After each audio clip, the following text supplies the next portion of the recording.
Bonjour à toutes et à tous, je vous retrouve aujourd'hui dans un format un petit peu vlog. Aujourd'hui j'avais testé le blocage d'un tricot.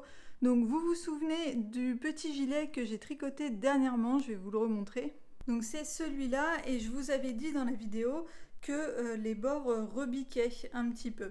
Et il se trouve que à peu près au moment où j'ai fini ce petit gilet, j'ai vu passer sur Instagram un post sur le compte Le Repère des Tricopines, donc il y a un compte de tricot que je suis, et elle avait tricoté des petits gilets pour bébé, et il y avait une bande de point mousse, donc exactement comme sur mon tricot, la bande de point mousse servait de boutonnière, et elle avait des pièces parfaitement rectangulaires, donc je lui ai demandé comment elle avait fait pour avoir des pièces comme ça aussi droites, et elle m'a répondu qu'elle avait bloqué le tricot et que c'est ça qui lui avait permis de lui donner une forme.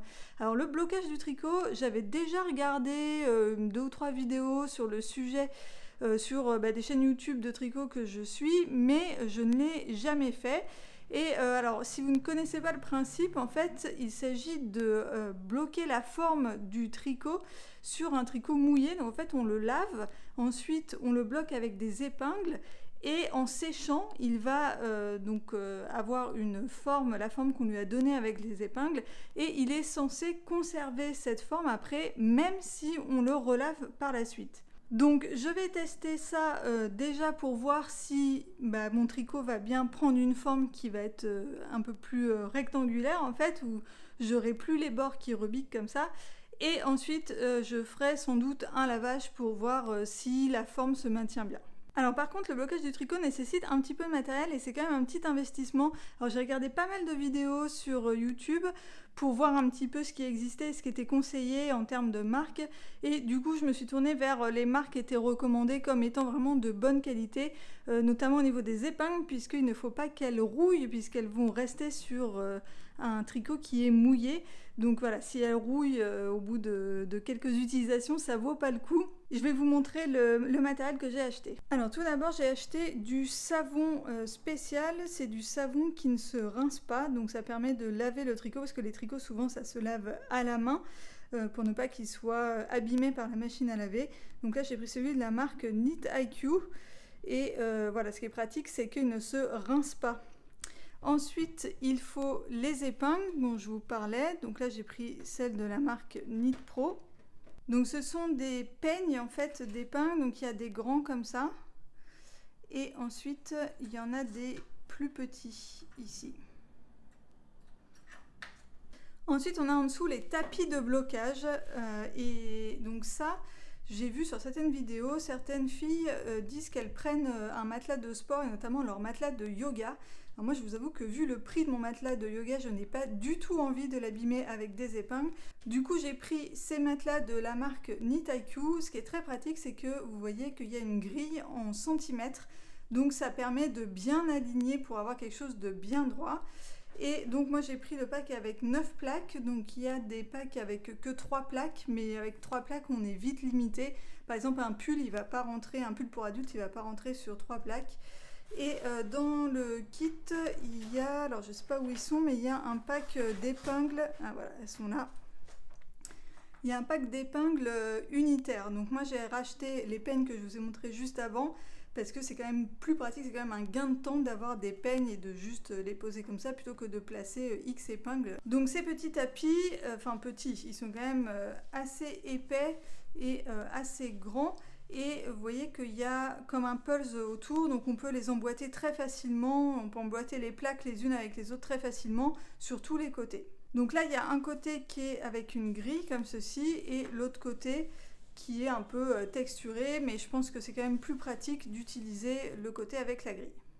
Ensuite, là j'ai mon cahier avec les notes pour le blocage du tricot, et ensuite il va falloir aussi 2 serviettes éponges, donc ça bien sûr je ne les ai pas achetées, je les avais chez moi.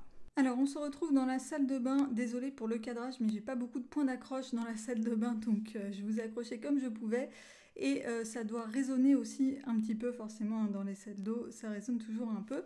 Donc on va commencer par laver le petit gilet avec le savon sans rinçage, on va le laver avec une eau tiède.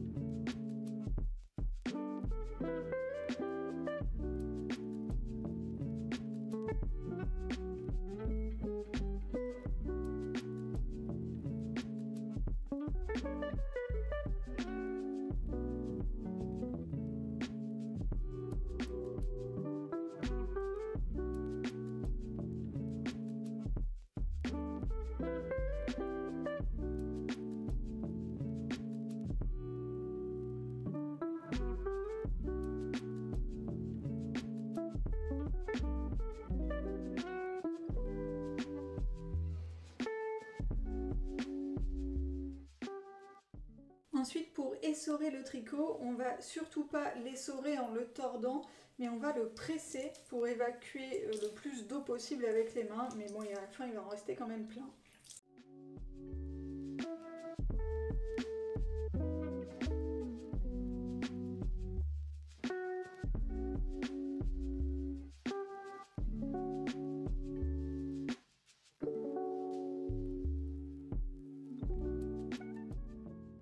Ensuite, on va faire intervenir les deux serviettes éponges qu'on avait tout à l'heure. Donc là, j'en ai mis une par terre que j'ai pliée en deux. Je mets le petit gilet qui est encore bien trempé, hein, évidemment. Et ensuite, je vais mettre l'autre serviette par-dessus. Alors, je vais devoir vous poser parce que je vais devoir faire ça à deux mains. Et là, je vais rouler les serviettes en pressant bien pour évacuer le plus d'eau possible. Donc là aussi je vais vous poser, je vais faire ça à deux mains, ce sera plus efficace pour presser. Alors c'est effectivement vraiment très efficace, il y a vraiment beaucoup moins d'eau là sur le petit gilet. Et aussi la lessive que j'ai utilisée là, de Knit IQ, donc qui ne se rince pas, elle a une petite odeur un petit peu comme de l'eucalyptus, ça sent un petit peu les huiles essentielles, mais ça sent très bon, c'est pas une odeur forte et elle commence déjà à s'estomper, donc je pense que d'ici quelques dizaines de minutes on ne sentira plus rien. Ensuite j'ai préparé mes plaques, donc là j'en ai mis 3, comme c'est un tricot pour bébé qui est pas très haut, en hauteur une seule suffit. Et ensuite je vais placer les peignes, donc notamment ici en fait pour bien avoir quelque chose de plus rectangulaire. Alors je vous montre, mais en fait avant même de l'avoir épinglé, enfin de l'avoir bloqué, on voit que rien que le fait de l'avoir lavé, les bords là rebiquent beaucoup moins, on a quelque chose qui est beaucoup plus droit. Alors il y a quand même un petit peu des vagues là, notamment sur cette pièce là. Donc voilà, je vais quand même épingler pour aller jusqu'au bout de l'exercice. Alors au final, j'ai épinglé que le bas, en fait c'est la partie qui me pose problème parce qu'en fait le reste est très droit. Donc du coup je vais le laisser comme ça, je vais le laisser sécher comme ça sans épingle. Voilà, donc je vous retrouve probablement demain, je pense que ce sera sec d'ici demain, pour voir si du coup les épingles ont fait leur effet et ont bien maintenu le bord. Alors on est très exactement 24 heures après et on va voir ce que ça a donné. Je me suis mise sous la fenêtre pour que vous voyez bien. Alors le petit gilet est à peu près sec. Il y a juste le dos qui est encore un tout petit peu humide. En fait la mousse est un petit peu humide, ça n'a pas très bien séché, mais je pense qu'on peut le retirer. Donc je vais retirer les peignes.